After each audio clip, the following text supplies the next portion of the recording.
রানার ছুটেছে তাই ঝুম ঝুম ঘন্টা বাজছে রাতে, রানার চলেছে খবরের বোঝা হাতে, রানার রানার চলেছে রানার, রাত্রির পথে পথে চলে কোনো নিষেধ জানে না মানার, দিগন্ত থেকে দিগন্তে ছোটে রানার, রানার কাজ নিয়েছে সে নতুন খবর, রানার রানার রানার। 50-এর দশকে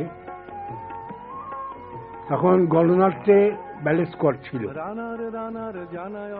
তো তখন একটি ব্যালে অনুষ্ঠিত হয় আমার ডাইরেকশন ছাড়াই। প্রয়াত শক্তিনাথ ডাইরেকশন দিয়েছিলেন, কিন্তু আমি তখন আমার গুরুর সঙ্গে, প্রয়াত বুলবুল চৌধুরীর সঙ্গে ইস্ট পাকিস্তান ওয়েস্ট পাকিস্তান ট্যুরে বেরিয়ে গেছিলাম।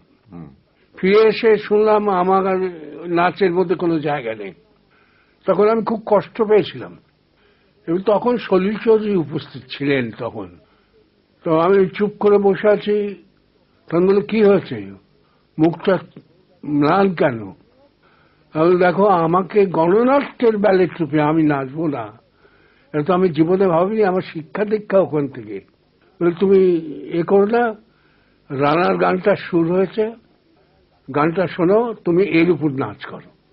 তারপরে রানার নাচটা আমি তৈরি করি, এবং প্রথম শো সুকান্ত ভট্টাচার্যের বাড়ির সামনে ময়দানে অনেকেই ছিলেন, শিশু সাহিত্যিক খগেন মিত্তির, নারায়ণ গঙ্গোপাধ্যায় প্রভূত প্রভূত। তারা এই রানার দেখে প্রথমে বলছিল এটা ঠিক না হলে সুকান্তর অপমান হবে। দেখার পর ওরা এসে আমায় জড়িয়ে ধরলেন। এই রানার শুধু পশ্চিমবঙ্গে নয়, ভারতবর্ষে এবং তথা বিদেশেও আমি করেছি। কিভাবে নাচের জগতে এলেন সে সম্পর্কে শিল্পী জানালেন। আমার বাড়ি ছিল 11 নম্বর নিবেদিতা লেন।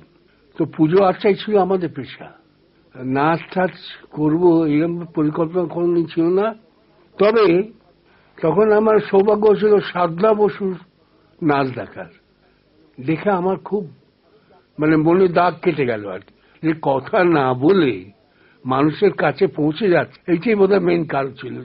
অতটা কিশোর বয়সে অতটা তলিয়ে দেখিনি, বোধহয় সেই থেকেই আমি ইন্সপায়ার হয়েছি। নৃত্যশিল্পী হতে বা হওয়ার পরেও কিভাবে অনুশীলন করেছেন তিনি বা তার প্রজন্মের শিল্পীরা, সে সম্পর্কেও জানা গেল তার কাছে। কতগুলো অভ্যাস আছে যেটা আমাদের বেলায় বলেছিল, এখন তো দেখছি উল্টো হচ্ছে, যে আমরা কোনোদিন দুপুরে ঘুমোইনি, পেট ভরে খেয়ে গিয়ে নাচ করিনি। যেমন মনে আছে এই যে শ্রীরঙ্গনে যখন নাচ হতো, সেদিন হয়তো আমি একখানা রুটি বা একটু মুড়ি খেলেই ব্যাস, ঠিক আছে। কিন্তু এখন তো ভর পেট খেয়ে নাচা যায়, এটা তো আমি বিশ্বাসই করতে পারি না।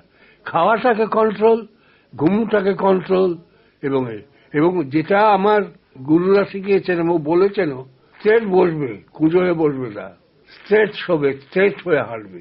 সেটা এখনো নাচের একটা নিয়ম, চেস্ট আউট বেলি ইন, যেটা এখন দেখবেন যে অনেক কুঁজো। এবং মুশকিল হচ্ছে এই জেনারেশনে বহু ইফেমিনেন্সি, মেয়েদের মধ্যে কথা বলছে, হাঁটছে, চলছে। এটা একটা পুরুষ শিব তো নাচেন, শিব ঠাকুর তো নাচেন ন্যাচারালি, এটা ভাবে না কেন। নেক্সট জেনারেশন কি করবে আমি জানি না, এটা তাদের উপর নির্ভর করছে, তবে একটু ভাবা ভালো। চলচ্চিত্রে তার যুক্ত হওয়া নিয়ে বেশ কিছু মজার ঘটনা বললেন শিল্পী। আমি মাননীয় তরুণ মজুমদারের নিমন্ত্রণ, ফুলেশ্বরী, সংসার সীমান্তে গণদেবতা করেছি, কিন্তু আমার যেটা দুই দিকপাল, শ্রদ্ধ ঋত্বিক ঘটকের যুক্তিতক্ক গল্পে এবং কিংবদন্তি বিশ্ব বরেণ্য চলচ্চিত্রকার শ্রদ্ধ সত্যজিৎ রায়ের গোপীগান বাগাবান ভূতের নাচ, এই দুটো নাচ করে আমি পরে এসছি অফার, আমি আর করি।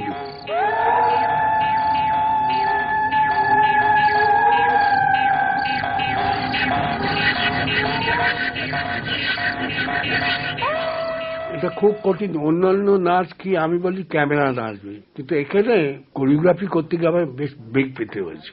কারণ যাই করি উনি বলেন এটা তো উদয়শঙ্কর ইন্দ্র ভেঙে করলে, কার্তিক ভেঙে ইত্যাদি। আমি একটা মাস চিন্তা করলাম, ওই মিউজিক টেপ করে দিলাম, নিয়ে গিয়ে বাড়িতে একটা মাস চিন্তা করে নতুন নতুন কিছু নাচের মুভমেন্ট বার করে যখন ওকে দেখালাম, 24টা ছেলে গেছে, ইনক্লুডিং মাইসেলফ।